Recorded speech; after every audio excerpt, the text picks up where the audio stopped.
This new moon is an ass kicker, and I got my ass kicked yesterday. Anyway, we're still in it. Red Robe Astrology for November 2nd.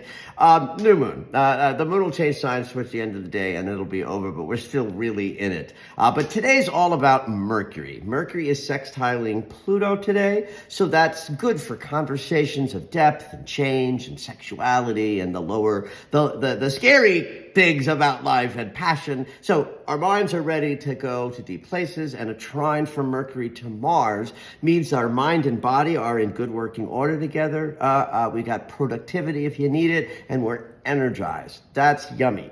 At 1 p.m. Pacific time or so, Mercury will change signs and move into Sagittarius.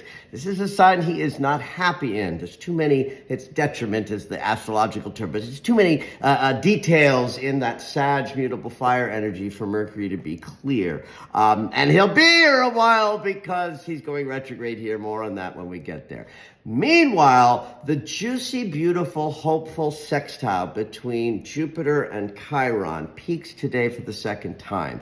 This is wonderful. It hit in October, and by virtue of it being part of the new moon, will be with us energetically for the whole lunar cycle. This is the hope in the chaos. It's a tiny little bit of hope in a lot of chaos, but it's in there and it's there today, and it'll be with us all lunar cycle. So every time you get stuck in the next 4 weeks with despair, remember the resilience and the hope, because that sextile between Jupiter and Chiron are carrying that. Meanwhile, the Scorpio moon keeps things pretty agitated and intense. There's a sesquisquare to the North Node today, which means connections are a little frustrating. There's a bunch of inconjuncts to Jupiter and Chiron, which means there are track changes. It's one of those, like, the grass really is greener if you make an adjustment today. An opposition to the Uranus is a wild card.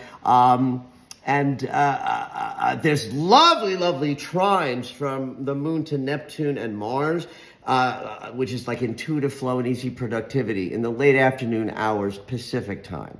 There's a half-hour void tonight and at 10:19 Pacific. The new moon's done. The moon will move into Sagittarius, conjunct Mercury there, which activates and lightens up the mind. And a lot of people will be sleeping during that, so you might have a restless night.